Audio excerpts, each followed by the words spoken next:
দস্যি মেয়ে শান্ত হলো হঠাৎ, বায়নাগুলো কোথায় গেল চলে।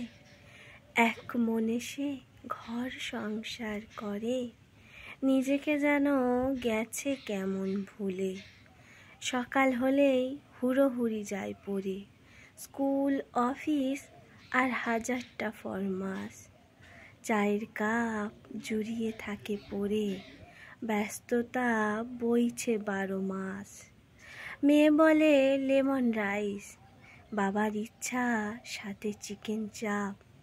শ্বশুর বলে পেটটা গোলমেলে, আলাদা কিছু, বাইরে ভীষণ তাপ। দেওর এলো 2 বন্ধু নিয়ে, আজকে রাতে থাকবে দুজনায়।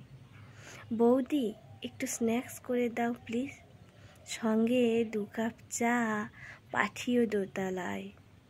দস্যি মেয়ে ভেলিয়ে থাকে, মুখে হাসি চোখের কোণায় ঝিলিক। আমি তো মাগো তোমায় দেখে শিখি, বুকের ভিতর আগুন পাখি ফিনিক্স।